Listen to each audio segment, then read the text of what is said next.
Welcome to all of you. Today we will going to discuss determinant.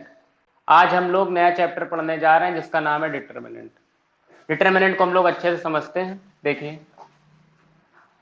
Our topic is determinant.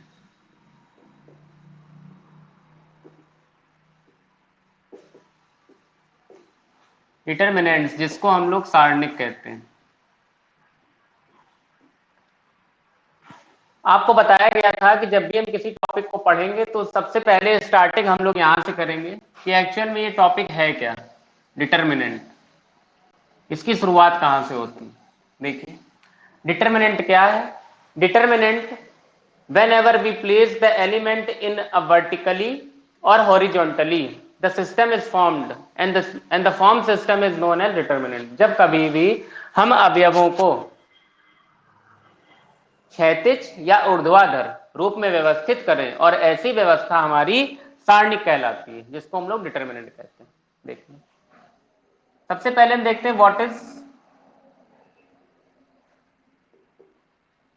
Is कि ये क्या है। तो आपको बताया गया जब हम एलिमेंट्स को ऐसे लिख दें A B C D E F G H I, तो इसी को हम लोग क्या बोल देते हैं, डिटरमिनेंट बोल देते हैं। अब यहां पर मैंने दो बातें बोली थी, वर्टिकली और हॉरिजॉन्टली। देखिए, वर्टिकली का मतलब ऐसे होता है, आपको अच्छे से पता है ये वर्टिकल है, और हॉरिजॉन्टल का मतलब ये होता है। तो जो हॉरिजॉन्टल होता है उसको हम रो बोलते हैं, R1 R2 R3, और जो वर्टिकली होता है उसको हम लोग कॉलम बोलते हैं C1 C2 C3। हमें पता है कि जब भी हमारा कभी घर बनता है तो हमें उसको बनाने के लिए कॉलम की जरूरत होती है। कॉलम का मतलब होता है पिलर। देखिए, C1 C2 एंड C3, पहला पिलर, दूसरा पिलर, तीसरा पिलर, और रो 1 R1 R2 R3। तो क्या है सारणिक। सबसे पहला क्वेश्चन आपके दिमाग में अराइज हुआ जब हमने इस टॉपिक को पढ़ा। सबसे पहली चीज आपके दिमाग में what is determinant. Determinant actual में है क्या। तो डिटरमिनेंट यही है, whenever we place the element, जब हम एलिमेंट्स को ए बी सी, ये क्या है हमारे एलिमेंट्स है, whenever we place the elements in vertically और horizontally, vertically मतलब इस तरह से और horizontally मतलब इस तरीके से, a system is formed, एक सिस्टम बन जाता है जिसको हम लोग डिटरमिनेंट के नाम से जानते हैं। ये डिटरमिनेंट आपको दो रूप में देखने को मिलेगी। पहला फॉर्म आपको ये दिख रहा है और इसका दूसरा फॉर्म आपको ऐसे देखने को मिल सकता है, इस तरीके से, ए बी सी और डी। डिटरमिनेंट के ये दो फॉर्म आपके सिलेबस में, यही दोनों फॉर्म हमको देखने को मिल सकते हैं। यहां पर ऑर्डर 2 इंटू 2 चलेगा, यहां पर ऑर्डर 3 इंटू 3 चलेगा। ऑर्डर का मतलब क्या है। ऑर्डर का मतलब होता है रो और कॉलम्स। ये रो है और ये आपके कॉलम्स है। देखिए यहाँ पे कितनी कितनी कॉलम है, दो कॉलम है, और रो कितने हैं यहाँ पे, दो हैं। इसको आपने कहा R1, इसको आपने कहा R2, कॉलम्स को आपने कह दिया C1 C2। ये बात सभी को समझ में आ गई, किसी को कोई दिक्कत नहीं। डिटरमिनेंट हमको हमेशा इस फॉर्म में दिखेगी, इसमें या इसमें। डिटरमिनेंट 4 इंटू 4 के फॉर्म में भी हो सकती है, नो डाउट। आप बढ़ा दीजिए, आगे बढ़ जाएगा, लेकिन बेसिकली हमको यही दो चीजें देखने को मिलेंगी। अभी तक किसी को यहां तक कोई दिक्कत नहीं है। डिटरमिनेंट क्या है। डिटरमिनेंट ऐसे जब कहीं पे भी हमको लिखा हुआ मिल जाए, और लाइंस जो होंगे कभी ऐसे बंद नहीं होनी चाहिए। अगर ये लाइन ऐसे बंद हो गई, सपोज अगर ये लाइन ऐसे बंद हो गई, तो ये मैट्रिक्स का टॉपिक हो जाएगा, जो आपको ऑलरेडी यहाँ पे क्लियर किया जा चुका है। इसीलिए ये लाइन हमेशा ओपन होती है, ये याद रखिएगा। जब ये लाइन ओपन होगी तो क्वेश्चन हमारा डिटरमिनेंट का होगा, लेकिन अगर यही लाइन बंद हो जाएंगी तो ये क्वेश्चन हमारा मैट्रिक्स का हो जाएगा। ये दोनों में बेसिक अंतर होता है, डिटरमिनेंट और मैट्रिक्स में, दोनों लगभग सेम टॉपिक होते हैं। ये हमने समझ लिया। अब इसके बाद जरा इसकी कुछ स्पेशल क्वालिटीज है, उनको आप समझ लीजिए। कुछ स्पेशल पॉइंट्स हैं, उनको समझिए। सबसे पहला पॉइंट आता है इसके अंदर कि डिटरमिनेंट को हम कैसे रिप्रेजेंट करें। कहीं पर लिखा है तो हम कैसे जाने कि वो डिटरमिनेंट है। सबसे पहला पॉइंट आता है रिप्रेजेंट करने का। तो डिटरमिनेंट को रिप्रेजेंट करने का तरीका होता है, अगर कहीं पर डेल्टा लिखा है या कहीं पर कैपिटल डी लिखा है तो आप उसको कह देंगे कि डिटरमिनेंट है। मतलब जब कभी डिटरमिनेंट का क्वेश्चन हम सॉल्व कर रहे होंगे तो हमेशा इक्वल टू में डेल्टा लेकर के चलेंगे या फिर इक्वल टू में कैपिटल डी लेके चलेंगे। फिर इसके बाद नंबर दो बातें आती है, एलिमेंट्स क्या होते हैं। एलिमेंट्स या कॉन्स्टिट्यूएंट्स भी बोलते हैं इनको, एलिमेंट्स जिसको हिंदी में बोल देते हैं अवयव, या इसी को हम लोग कॉन्स्टिट्यूएंट्स भी बोल देते हैं। एलिमेंट्स कहें या कॉन्स्टिट्यूएंट्स कहें, बात एक ही होती है। तो एलिमेंट्स का मतलब है जो इसके अंदर चीजें फिल की गई हैं, जो वैल्यूज फिल की गई, जैसे ए फिल किया गया, बी फिल किया गया, सी फिल किया गया, डी ई एफ। तो A B C D D E F work as element और कॉन्स्टिट्यूएंट, तो इन्हीं को हम लोग ने क्या बोल दिया, एलिमेंट। जैसे आपने अंदर रखा है ए बी सी। एक चीज और, तीसरा पॉइंट है आपका, एलिमेंट्स हमेशा किसमें होते हैं, elements in always small letter. Element हमेशा स्मॉल लेटर में ही होने चाहिए, कैपिटल लेटर में नहीं होंगे। ये नेसेसरी कंडीशंस है और इनको आपको याद रखना पड़ेगा ताकि आप क्वेश्चन को आइडेंटिफाई कर पाएं और उसको ज्यादा अच्छे से रिप्रेजेंट कर पाएं। डेल्टा और डी, इसको रिप्रेजेंट करने का तरीका कि डिटर्मिनेंट को ऐसे शो करते हैं। नंबर 2 पर एलिमेंट जो भी इसके अंदर वैल्यू फिल की जाती हैं 1 2 3 4, आप अगर नंबर फिल करेंगे तो नंबर इसके एलिमेंट्स बन जाएंगे। अगर आप ABCD फिल कर रहे होंगे तो ABCD आपके नंबर बन जाएंगे। अगर आप XYZ फिल कर रहे होंगे तो XYZ आपके एलिमेंट्स बन जाएंगे। फिर इसके बाद आता है elements in always small letter. हमेशा एलिमेंट्स जो इसके अंदर फिल करे जाएंगे वो हमेशा स्मॉल लेटर में ही होंगे। बहुत आसान सी बात। इसके बाद चौथे नंबर में, चौथे नंबर में साइन की बात आती है। साइन, साइन आपको कैसे लेना है, साइन के लिए देख लीजिए, यहीं पे मैं समझा देता हूं। हमेशा प्लस माइनस प्लस चलेगा, हमेशा बाउंड्री पे क्या चलता है, प्लस माइनस प्लस चलता है। ये बात सबको समझ में आ गई है, रो वाली, ये रो 1 रो 2 रो 3, तो इसको मैं यहाँ पे इरेज कर देता हूँ और यहीं पे मैं जरा साइन वाली चीजें आप लोगों को सिखा देता हूँ। देखिए,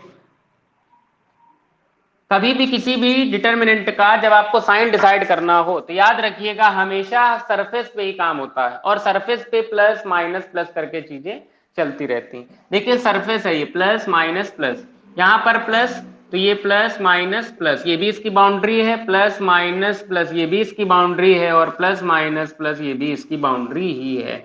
तो साइन हमेशा इसी फॉर्म में चलेंगे। तो आपको याद रखना है साइन हमेशा प्लस माइनस प्लस के फॉर्म में चलते हैं, इस चीज को आप लोग याद रखेंगे। What is and what is the special points of determinants आपके सामने रखे हैं। ये 4 पॉइंट आपको याद रखना है रिप्रेजेंट करने का तरीका। और एलिमेंट्स को हम हमेशा ABCD में, मतलब अंग्रेजी वर्णमाला के छोटे अक्षरों में रखेंगे। फिर उसके बाद चौथे नंबर पे आपको साइन देख लेना है, साइन प्लस माइनस प्लस करके चलता है। इतनी चीज में शायद किसी को कोई दिक्कत नहीं होगी। बहुत बेसिक सी चीजें आज आपको यहाँ पे क्लियर की गई हैं। अभी इसको देखिए, फिर आगे हम लोग टॉपिक को अपने धीरे धीरे बढ़ाते हैं और आज हम लोग डिटर्मिनेंट के सारे टॉपिक जल्दी से क्लियर करेंगे। जल्दी देखिए फटाक से, कोई किसी को कोई प्रॉब्लम हो तो निसंकोच पूछ सकता है। चलिए सभी लोग स्क्रीनशॉट ले लिया करें या रिकॉर्डेड लेक्चर आता है वहां से आप लोग दोबारा से इस वीडियो को देख सकते हैं अच्छे से और समझें जरूर। देखिए फिर इसके बाद अगली हेडिंग आती है, अगला टॉपिक है अपना ऑर्डर ऑफ डिटर्मिनेंट। ऑर्डर जरा समझ लीजिए, ऑर्डर ऑफ डिटर्मिनेंट।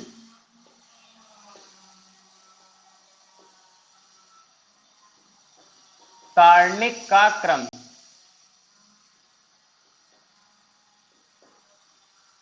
देखिए इसको समझने के लिए आपको केवल स्तंभों की संख्या को देखना है और पंक्तियों की संख्या को देखना है। स्तंभों की संख्या कॉन्सेप्ट है, इनको क्लियर रखिए, जो चीज मैं यहाँ लिख रहा हूं उसी को आप समझते जाइए। स्तंभों की संख्या देखनी होगी और पंक्तियों की संख्या देखनी होगी। स्तंभों की संख्या का मतलब होता है नंबर ऑफ कॉलम्स। यहां पर मैं लिख देता हूं, इंग्लिश मीडियम वाले जो भी अपना समझ लेंगे। नंबर ऑफ कॉलम और नंबर ऑफ रोज, ये है इस बात का मतलब। नंबर ऑफ कॉलम्स और नंबर ऑफ रोज को हम लोगों को देखना है। क्या कैसे देखेंगे इसको जरा समझने का प्रयास करिए। आपके सामने कोई एक डिटर्मिनेंट रखा है, आपको भी बताया गया डिटर्मिनेंट को डेल्टा इक्वल टू रिप्रेजेंट किया जाता है या डी इक्वल टू रिप्रेजेंट किया जाता है। हमने आपके सामने एक ऐसे बना करके रख दिया। जब आपने रखा, सपोज मैंने यहाँ पे आपसे कहा ये ABC लिखा है, यहाँ पे DEF लिखा है, ये GHI लिखा है, और आपसे मैंने पूछा कि ये किस ऑर्डर का डिटर्मिनेंट है, विच ऑर्डर, आपके पास 21 ऑर्डर का डिटर्मिनेंट रखा है। तो आपने कहा कि आपने कॉन्सेप्ट सिखाया था और कॉन्सेप्ट आपने क्या सिखाया था कि ऑर्डर ऑफ डिटर्मिनेंट के लिए हमें केवल 2 चीजें चेक करनी होती है। सबसे पहली चीज हमको ये चेक करनी होती है स्तंभों की संख्या। यहां पर सामने नजर डालिए, स्तंभ क्या होता है, नंबर ऑफ कॉलम्स। देखिए कॉलम 1 2 3। कॉलम हमेशा ऐसे खड़े होते हैं, तो याद रखिए कॉलम हमेशा ऐसे ही होंगे। Number of columns that is C1 C2 and C3। फिर क्या और क्या बताया मैंने, फिर उसके बाद मैंने बताया पंक्तियों की संख्या। पंक्तियां मतलब नंबर ऑफ रोज, और आपको पता है रोज इस तरीके से चलती हैं, R1 R2 एंड R3, ये हो गई रोज। तुरंत वैल्यूज को वहां पर फिल कर दीजिए, 1 2 3। आपको स्तंभों की संख्या मतलब नंबर ऑफ कॉलम दिख रहे हैं 3, और पंक्तियों की संख्या मतलब नंबर ऑफ रोज आपको दिख रही है 3। ये दोनों बातें आपने लिख ली। अब इसके बाद ऑर्डर लिखने की बात आती है। चलिए ऑर्डर, ऑर्डर हम लोग लिख रहे हैं, तो ऑर्डर लिखते समय आप लोगों को एक बात ये याद रखनी है, ऑर्डर लिखते समय हमेशा हम पंक्ति इंटू स्तंभ के फॉर्म में लिखेंगे ऑर्डर लिखते समय। जैसे देखिए पंक्ति इंटू स्तंभ, पंक्ति का मतलब R इंटू सी, ये हमेशा आपको फॉर्मूला याद रखना है, R इंटू सी ही लिखना है, सी इंटू आर मत कर दीजिएगा। R इंटू सी मतलब कितनी रो है, रो यहाँ पर 3 दिख रही है, कॉलम भी आपको यहाँ पर 3 दिख रहा है, तो ये 3 इंटू 3 ऑर्डर का हो गया। बहुत आसानी से बात समझिए, फिर से कॉन्सेप्चुअल चीजें हैं, स्तंभों की संख्या 3, पंक्तियों की संख्या 3, ऑर्डर हमेशा R इंटू सी के फॉर्म में लिखा जाता है, रो इंटू कॉलम, 3 रो 3 कॉलम। तो ठीक है, देखिए 3 रो 3 कॉलम हो गए। ये तो पहला एग्जाम्पल था। अब इसी में जरा दूसरी चीज समझने का प्रयास करिए। आपके सामने अगर ये लिखा है ABCD, यहां से आपसे ऑर्डर पूछा गया, तो आपको पता है ऑर्डर चेक करने के लिए एक बार सर ने हमको बता दिया R इंटू सी होता है, और ऑर्डर का मतलब होता है हिंदी में क्रम। ऑर्डर सीखने के लिए आपको क्या होना चाहिए, R इंटू सी का ज्ञान होना चाहिए। R क्या है आपको अच्छे से पता है, इधर वाली चीज R होती है, R1 R2, और इधर हमारे पास कॉलम्स होते हैं, that is C1 and C2। We know that R into C के फॉर्म में रखना है। कितनी रो दिख रही है हमको, 2 रो दिख रही है। कॉलम कितने दिख रहे हैं, 2 दिख रहे हैं, तो इसका क्रम क्या हो गया, 2 इंटू 2 हो गया। बहुत आसान सी बात है। अब जरा एक चीज और समझिए, तीसरे नंबर पे अब मैं जो बात बताने जा रहा हूं, ये बात मैट्रिक्स के लिए सॉरी डिटरमिनेंट पे शायद ना लागू हो, लेकिन मैट्रिक्स में ये बात बहुत लागू होती है, और एक नंबर का आउट क्वेश्चन आता है 100%। देखिए अगर आपके सामने कहीं ये लिखा है 2 1 3, और इसमें आपसे पूछ लिया जाए ऑर्डर ऑफ मैट्रिक्स बताइए। मैट्रिक्स है, टॉपिक अभी चल रहा है डिटरमिनेंट, लेकिन हम मैट्रिक्स पे आ गए, क्यों, क्योंकि जो टॉपिक हम पढ़ रहे हैं वो इससे कोरिलेट कर रहा है, इसलिए मैं बता रहा हूं। ऑर्डर ऑफ मैट्रिक्स क्या बताया गया, देखिए कितने कॉलम, 3, रो कितनी है, 1। तो आपने बताया रो तो एक ही है R1, लेकिन कॉलम अभी अपने पास कितने हो गए, 3 हो गए, और वो कुछ ऐसे हो गए C1 C2 C3। मेरी बात को समझने का प्रयास करिए, ऑर्डर लिखने के लिए R इंटू सी की जरूरत होती है, R इंटू सी की जरूरत होती है। R मतलब रो, बताइए रो कितनी है, 1, और कॉलम कितने, 3, तो 1 इंटू 3 का है ये। इसीलिए मैंने कहा था हमेशा R इंटू सी ही लिखना है, C इंटू आर कर दिया क्वेश्चन गलत हो जाएगा। जैसे अगर आपने 3 इंटू 1 कर दिया, तो इस बात का मतलब 3 रो, जबकि 3 रो तुमको यहाँ दिख ही नहीं रही, और 1 कॉलम, मतलब अगर इसको गलती बस हम ये लिख देते 3 इंटू 1, तो आपको एक ऐसा मैट्रिक्स तैयार करना पड़ जाता जिसमें 3 रो आपको बनानी पड़ जाती, R1 R2 R3, और ये हमारा C1। इस चीज को आप लोग याद रखेंगे, तभी यहां पर R इंटू सी का बहुत बड़ा रोल आता है। एक नंबर का क्वेश्चन आज आपका तैयार हो गया हमेशा हमेशा के लिए, और उसको बना के रखिए, इसको देख लीजिए, फिर हम लोग आगे बढ़ते हैं जल्दी से। किसी बच्चे को कोई भी प्रॉब्लम है तो हमसे पूछ सकता है।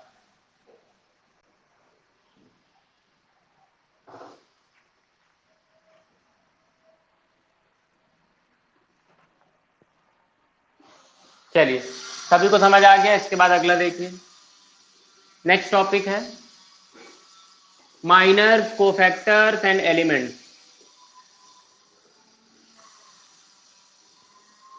माइनर कोफैक्टर्स एंड एलिमेंट्स, ये भी टॉपिक इंपॉर्टेंट है अब जो बताने जा रहे हैं, और इन सबका इंडिविजुअली यूज होगा, अभी भी होगा, और इसके आगे वाले चैप्टर मैट्रिक्स में भी होगा। तो इसीलिए आज आप ईमानदारी से समझ लीजिए, ताकि हमेशा के लिए तैयार हो जाए, और अगर आज आपने समझ लिया 10 नंबर आपकी जेब में हो जाएंगे तुरंत।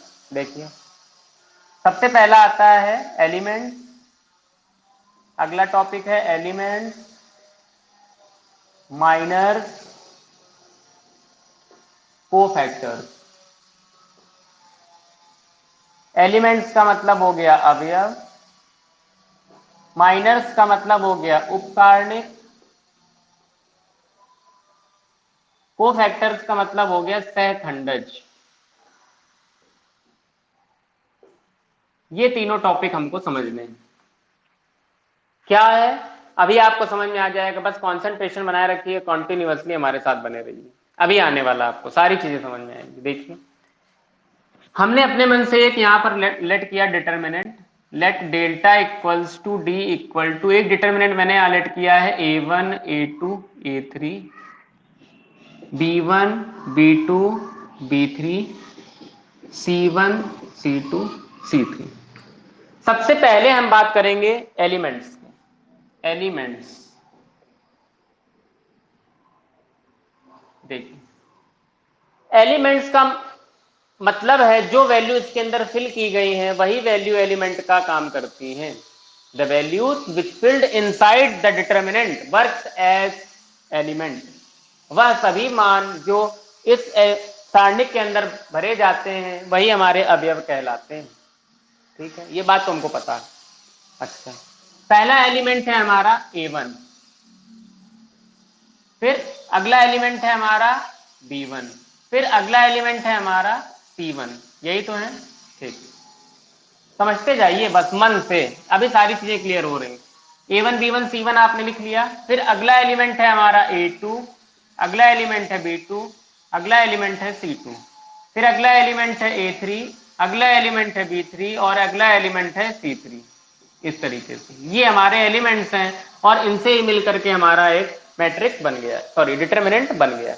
ओके, अब आपसे कहा जाए कि भैया A1 की पोजीशन क्या है, जरा आप हमको इसको बता दो। किसी भी व्यक्ति की अगर हमें पोजीशन फॉर्म करनी हो या किसी भी व्यक्ति की पोजीशन बतानी हो तो हम ये बता दें कि वो व्यक्ति कहां पर खड़ा है, आप उसकी पोजीशन आसानी से डिसाइड कर पाओगे। स्थिति देखिए, A1 कहां रखा है, A1 बिल्कुल टॉप पे रखा है। देखिए जरा क्या पोजीशन है इसकी, पहला कॉलम C1, दूसरा कॉलम C2, तीसरा कॉलम C3, रो 1 R1 R2 R3।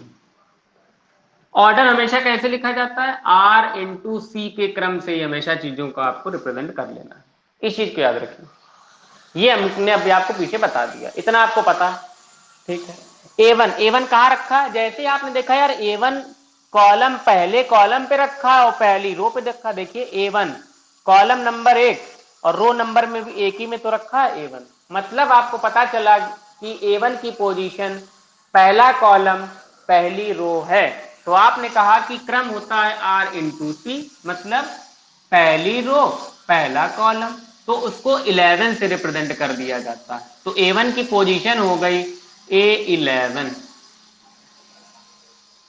A1 की पोजीशन हो गई A11। B1, B1 जरा देखिए B1 की पोजीशनिंग क्या है, B1 B1 कहां रखा, B1 दूसरे कॉलम में है लेकिन रो तो पहली ही चल रही है। अच्छा, और क्रम कैसे लिखा जाता, R इंटू सी, तो R मतलब पहली रो और दूसरा कॉलम, ऐसे पहली रो दूसरा कॉलम, तो 12 बना कि नहीं बना, 12। तो आपने तुरंत बता दिया कि B1 की पोजीशन है 12, A12। इस चीज को याद रखिए, अभी मैं तो बता दे रहा हूं एक एक चीज, बाद में हम डायरेक्टली करेंगे कि A11 A12 कैसे था। आज मैं एक एक चीज समझाऊंगा मन से। C1 पे काम करिए, C1 की क्या पोजीशन है, C1 भैया रखा है तीसरे कॉलम में लेकिन रो तो पहली ही है, मतलब। और जब हम ऑर्डर लिखते हैं तो कैसे लिखते हैं, R इंटू सी, तो रो है पहली लेकिन कॉलम है तीसरा, तो 13 नंबर है जिस इसकी पोजीशन, और इसको मैंने कह दिया A13। ऐसे पहले वाले की कहानी हो गई खत्म, 11 12 13। A2, A2 यहां रखा, A2 की पोजीशन देखिए, A2 दूसरी रो है और कॉलम पहला है, तो दूसरी रो से देखिए, दूसरी रो कॉलम पहला तो हो गया 21। B2, B2 क्या है, दूसरी रो दूसरा कॉलम तो हो गया A22। C2, C2 देखिए तीसरी रो दूसरा कॉलम तो ये हो गया A23। इसी तरीके A3 के बात करिए, इधर लिख लीजिए A3 हो जाएगा आपका 31, B3 हो जाएगा 32 और C3 हो जाएगा 33। पोजीशनिंग कैसे डिसाइड होती है आपको बता दिया गया। कॉन्सेप्ट क्या है, R इंटू सी का कॉन्सेप्ट, ये भी आपको क्लियर कर दिया गया।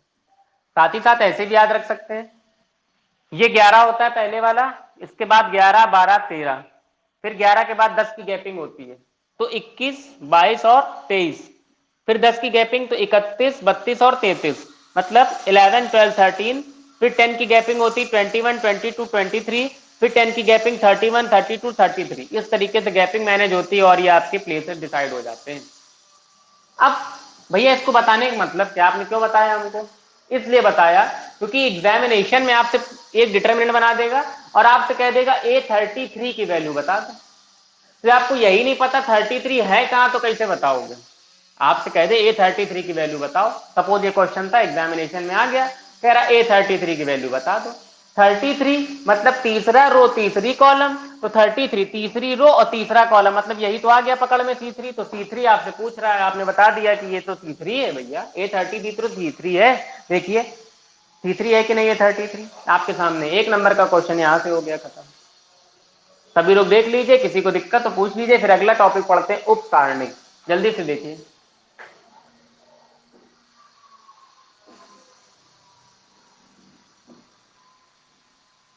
चलिए देखिए, उप सारणिक हम लोग समझते हैं, एलिमेंट्स मतलब अवयव हम लोगों ने समझ लिए। अब उप सारणिक की बात आती है। उप सारणिक मतलब माइनर्स। व्हाट इज माइनर्स, इसको समझिए। माइनर्स मतलब उप सारणिक। इस पे क्या कॉन्सेप्ट चलेगा, याद रखिए कि माइनर्स के लिए हमें हमेशा कहां पर चलना होता है, सरफेस पे चलना होता है, पहली बात। और सरफेस पे चलते समय हमें यह याद रखना है कि हमें बाउंड्री पे चलते समय सीधे वाले रास्तों को बंद कर लेना है। देखिएगा जरा उप सारणिक, पहले A1 का उप सारणिक बना रहे हैं। बाउंड्री पे चलना है तो बाउंड्री तुम्हारी ये भी है, ये भी है, ये भी है और ये भी, चाहे जैसे चल रहे हैं। तो सपोज हम ऐसे चल रहे हैं, R1 के सापेक्ष हम उप सारणिक बना रहे हैं, R1 के सापेक्ष with the respect of R1 with the correspondence of R1।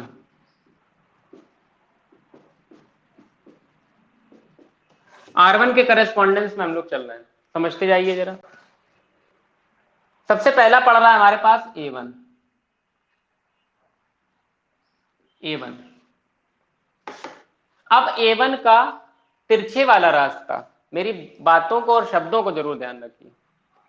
जब हम A1 के लिए चले तो आपको यह पता होना चाहिए कि हमें सीधे वाले रास्तों को बंद कर देना है। जिसके लिए चल रहे हैं उसके सीधे वाले रास्ते को बंद कर दीजिए। A1 है तो A1 का सीधा वाला रास्ता ये बंद हो गया और E1 के लिए सीधे वाला रास्ता ये भी बंद हो गया। A1 से जाने वाले सीधे वाले रास्तों को हम बंद कर देंगे, दरवाजे पर कुंडी मार देंगे और जो बचेगा उसको हम नोट कर देंगे। इसको बंद कर दिया मैंने, इसको बंद कर दिया, हमारे पास जो बचा उसको आप हूबहू उतार कर यहां पर लिख लीजिए, B2, B3, C2, C3।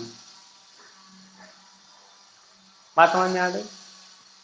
A1 के सीधे वाले रास्ते बंद कर लिया तो ये बचा B2, B3, C2, C3 और इनको बिल्कुल हूबहू ऐसे उतार दिया। इसमें कोई चेंजमेंट नहीं किया कि हम इसको B2 को B3 कर दें, जो जैसे लिखा था ये ऐसे उठ के आ रहा है और इसको मैंने यहाँ पर ऐसे सेट कर दिया, तो ये A1 की वैल्यू हो गई। इसके बाद आप B1 के लिए, A1 की वैल्यू का मतलब ये A1 का माइनर है, ये A1 का माइनर है। A1 की उप सारणी कैसे है, अब B1 के लिए देखिए जरा। B1, B1 की उप सारणी क्या है, B1 के लिए तिरछे में क्या है, देखिए सीधे वाला रास्ता बंद, सीधे वाला रास्ता बंद और सीधे वाला रास्ता बंद। क्योंकि B1 से अब की बार हमको सीधे वाले रास्ते इतने दिख रहे हैं, B2, B3 दिख रहा है वो भी खत्म हो जाएगा, C1 दिख रहा है क्योंकि ये भी सीधे में पड़ रहा है वो भी खत्म हो जाएगा, और A1 दिख रहा है ये भी खत्म हो जाएगा। तो क्या बचेगा, A2, A3, C2, C3। तो आप लिख लीजिए A2, A3 and C2, C3, ये इसका उप सारणिक हो गया। अब अगला बचा हमारे पास C1, जरा C1 पे चर्चा करिए। C1, C1 का सीधे वाला रास्ता ये क्लोज, C1 का सीधे वाला रास्ता ये क्लोज बचा, A2 A3 B2 B3, A2 A3 and B2 B3, ऐसे ये इसका उपसारणिक हो गया, हमारे पास आ गए। अब आपको पता चल गया माइनर्स क्या होते हैं। माइनर्स यही होते हैं यदि प्रत्येक अवयव के सामने वाले रास्तों को बंद कर दिया जाए, if we close the opposite way of an element, the reminder elements known as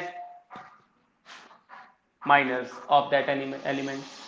तो जो बचते हैं एलिमेंट्स वो क्या कहलाते हैं? माइनर्स ऑफ दैट एलिमेंट्स कहलाते हैं। If we close the opposite way, देखिए opposite way of an element, इसका अपोजिट वे और इसके अपोजिट वे को मैंने क्लोज कर दिया। If we close the opposite way of an element, the remainder element known as minors of that element. जिस element को बंद किया है उसके लिए जो भी हमारा बचा वही क्या कहलाता? माइनर कहलाता है। इसी को उपसारणिक कह लेते हैं। तो A1 का उपसारणिक क्या है? ये। B1 का उपसारणिक क्या है? ये। और C1 का उपसारणिक क्या है? ये। मेरी बात सबको समझ में आ गई? कोई दिक्कत नहीं है। अब इसके आगे समझिए जरा, इसी में एक चीज आती है एक्सपेंशन। एक्सपेंशन कैसे बनता है? ऐसे ही बनता है, corresponding elements and their minors. Corresponding element को लीजिए और उसके माइनर को लीजिए, उनका मल्टीप्लीकेशन करा दीजिए। देखिए पहला एलिमेंट क्या है? A1, A1 ले लिया और उसका माइनर क्या है? ये है B2 B3 C2 C3। Corresponding element और उसका माइनर, इन दोनों को ले लिया। फिर इसको लीजिए B1 और इसका A2 A3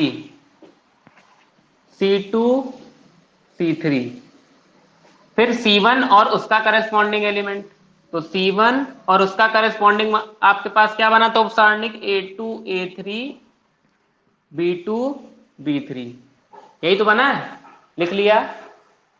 corresponding elements and their minors, corresponding elements and their minors, corresponding elements and their minors, सबको ले लिया। अब अपने चिन्ह पे आ जाइए, मतलब साइन पे। क्या साइन सिखाया गया था आपको? प्लस माइनस और प्लस, यही तो सिखाया गया था। तो यहां पर प्लस, यहां पर माइनस और यहां पर प्लस, हो गया। किसी को कोई दिक्कत नहीं है। अब इसको थोड़ा सॉल्व कर लीजिए। अगर हम फाइनलाइज आंसर दिखाएं तो क्या दिखाएंगे? A1 हमारा बाहर रुका रहेगा, यहाँ A1 रुका रहा, इसका इसमें मल्टीप्लाई, इसका इसमें मल्टीप्लाई। तो आप कहेंगे B2 C3 minus B3 C2, फिर माइनस लगा था हमने लगा दिया, सभी लोग देखते जाएंगे। फिर B1 हमारा है that is A2 C3, A2 C3 minus C2 A3। कुछ नहीं कर रहे हैं, बस क्रॉस मल्टीप्लाई जैसे हम लोग करते थे, इसका इसमें बीच में माइनस साइन, ब्रैकेट बना दिया, माइनस लगा तो हमने लगा दिया, B1 लिखा है लिख दिया, क्रॉस मल्टीप्लाई माइनस साइन, फिर plus C1 A2 B3 minus A3 B2। यही हमारा आंसर हो गया। इसका एक्सपेंशन का आंसर आपके सामने ये रखा हुआ है। अब इसकी क्या उपयोगिता है, ये जब हम क्वेश्चन करेंगे तब आपको समझ में आएगा कि कोई भी क्वेश्चन दिया होगा उसको एक्सपेंड करके हम लोग ऐसे फाइनलाइज बना देते हैं। यहाँ पर कोई भी वैल्यू दी जाएंगी A1 B1 B2 B3 C3 की जगह 1 2 3 4 5, तो उनको मैथमेटिक्स यहाँ पर रख देंगे और हमारा काम हो जाएगा। यहाँ तक शायद सभी को समझ में आ गया होगा। हम लोगों ने एलिमेंट्स के बारे में पढ़ लिया, माइनर्स के बारे में पढ़ लिया, अब हमारे पास बचा है केवल कोफैक्टर्स पढ़ना। जल्दी से देखें, फिर कोफैक्टर्स हम लोग करते हैं।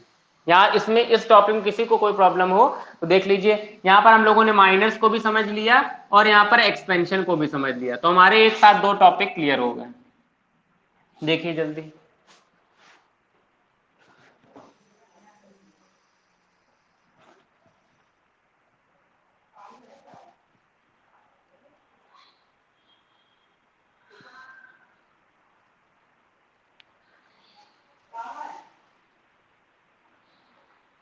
चलिए अब हम लोग अगला टॉपिक देखते हैं, कोफैक्टर्स।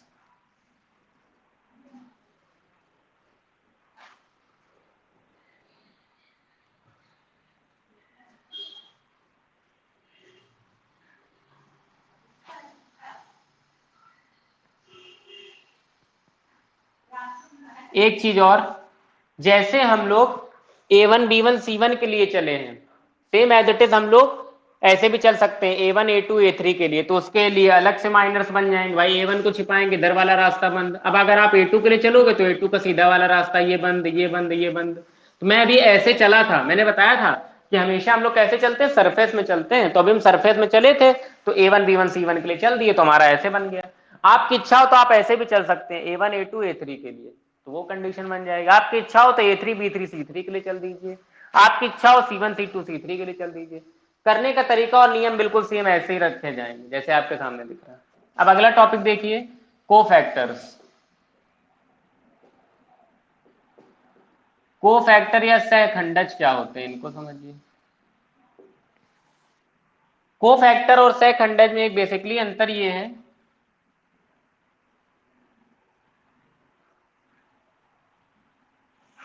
कि कोफैक्टर में हम लोग साइन को भी देख लेते हैं। कोफैक्टर जैसे पहले वाला था A1, A1 के लिए क्या आपने बनाया था, यही तो बनाया था।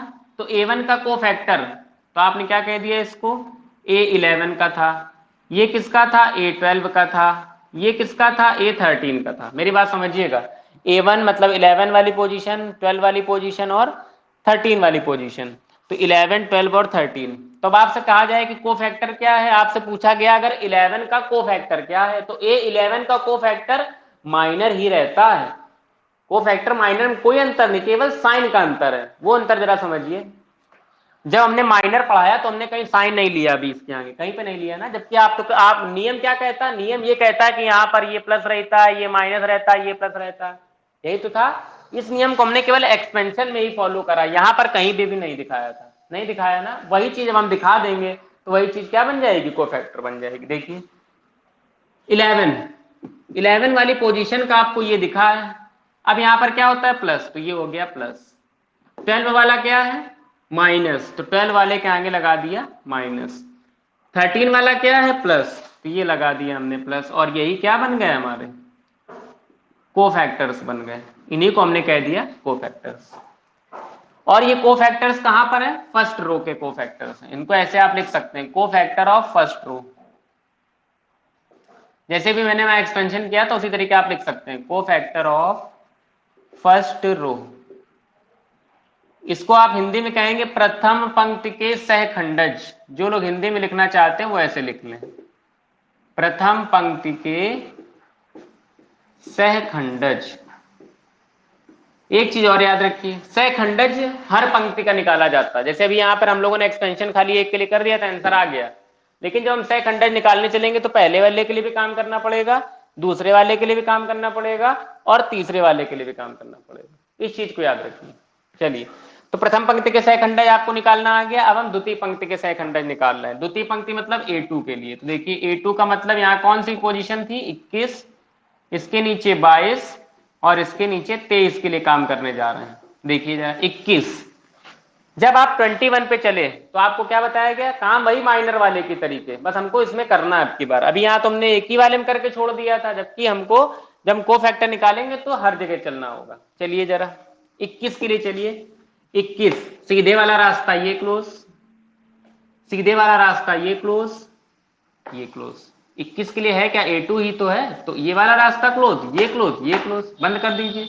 तो क्या बचा, जब आपने ये वाले रास्ते हटा दिए, ये हटा दिए, ये हटा दिए, तो B1 C1 बचा, B3 C3 बचा। उसको ऐसे लिख लिया, B1 C1 B3 और C3।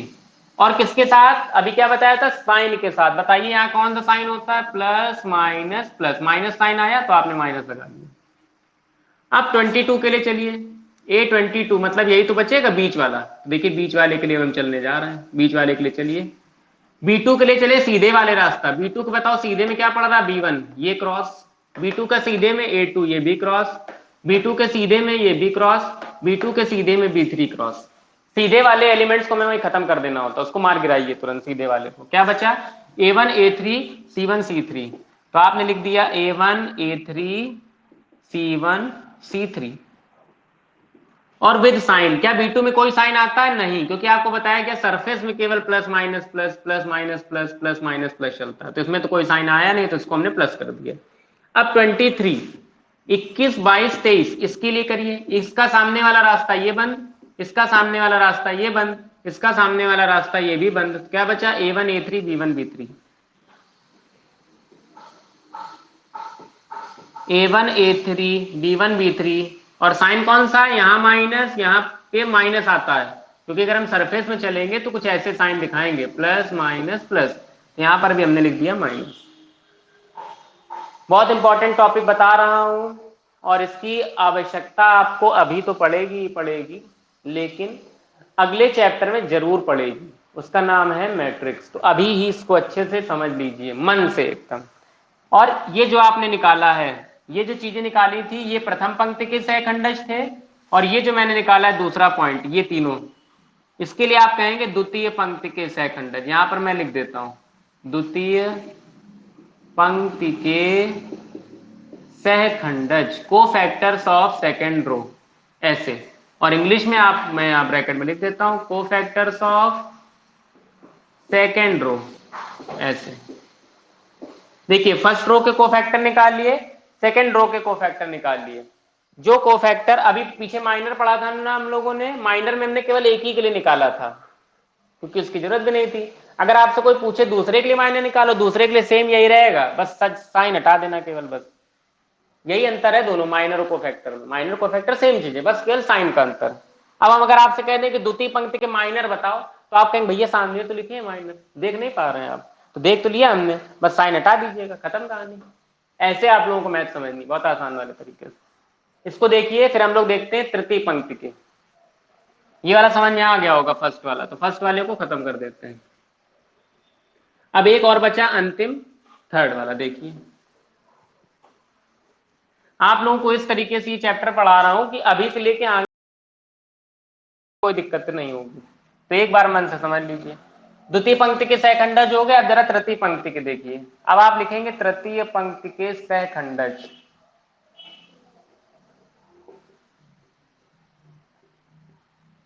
तृतीय पंक्ति के सहखंडज, को फैक्टर्स ऑफ थर्ड रो।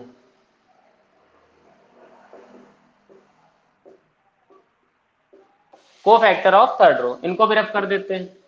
देखिए, थर्ड रो के को फैक्टर, थर्ड रो यही तो है, A3 B3 C3। इसको हम लोगों ने किस नाम से बताया था? 31, 32 और 33 की पोजीशनिंग थी। देखिए, 31 मतलब 31, सीधे वाला रास्ता ये बंद, ये बंद। क्या बचेगा? B1 B2 C1 C2। लिख लीजिए, B1 B2 C1 C2। Sign कौन सा है? प्लस का, तो प्लस का लगा दीजिए। 32 के लिए लिखिए। जब आप 32 के लिए लिखेंगे तो ये बचेगा, इसका सीधे वाला रास्ता ये खत्म, सीधे वाला ये खत्म, सीधे वाला ये खत्म। क्या बचा? A1 A2 C1 C2। तो लाइन से लिख लीजिए, A1 A2 C1 C2। ये भी आपके सामने हो गया माइनस साइन के साथ, क्योंकि यहां पर माइनस होता है, ऐसे। अगला बचा लास्ट और अंतिम 33। C3 के लिए सीधे वाला रास्ता ये क्लोज, सीधे वाला रास्ता ये क्लोज। आपके पास आएगा A1 A2 and B1 B2। ये भी आपका हो गया क्लोज, खत्म। और इसको आपने दे दिया प्लस साइन, क्योंकि ये होता है प्लस का। ये हमारे थर्ड रो के आगे कोफैक्टर। ये भी टॉपिक अपना होता है कंप्लीट। हम लोगों ने सारी चीजें पढ़ ली, एलिमेंट्स, माइनर्स, कोफैक्टर्स। माइनर और कोफैक्टर दोनों सेम चीजें। यहां पर एक चीज मैं लिख देता हूं, माइनर बराबर होता है कोफैक्टर के। जो माइनर है वही कोफैक्टर है। एक चीज याद रखिए, कोफैक्टर हम लोगों को साइन के साथ देखना है। ये ट्रिक्स होती चीजों को याद करने की। और माइनर को हम लोगों को विदाउट साइन के साथ देखना है। और एक्सपेंशन आपको बता ही दिया गया। ये आपके लिए एक इंपॉर्टेंट पॉइंट है, इसको आप लोग ध्यान रखेंगे। माइनर कोफैक्टर सेम है, minor without sign, cofactor sign के साथ, खत्म। ठीक है, देख लीजिए, किसी को कोई भी प्रॉब्लम हो पूछ सकता है।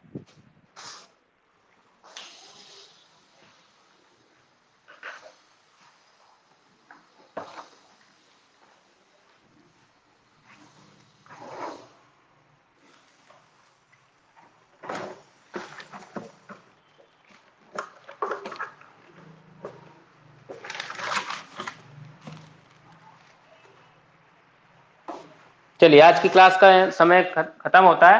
हम लोग कल मिलेंगे। तो आज आप लोगों का काम है इसी वीडियो को दोबारा देखिएगा। जिन लोगों ने लाइव क्लास ज्वाइन की है दी बेस्ट, उनको समझ आ गया होगा, वो लोग दोबारा से इसको देखेंगे। एक बार दोबारा कॉन्सेप्ट समझिए, 2-3 बार तो जरूर समझिए। और ये नहीं कि आप लोग आराम समझे, थोड़ा पॉज कर करके देखिए, उसको चीजों को समझने का प्रयास करिए, फिर स्पीड तेज कर लीजिए तो आपका टाइम बचेगा। लेकिन 2-3 बार इसको देखिए ताकि कॉन्सेप्ट आपके क्लियर हो जाए। फिर हम लोग कल मिलेंगे प्रॉपर्टीज के साथ।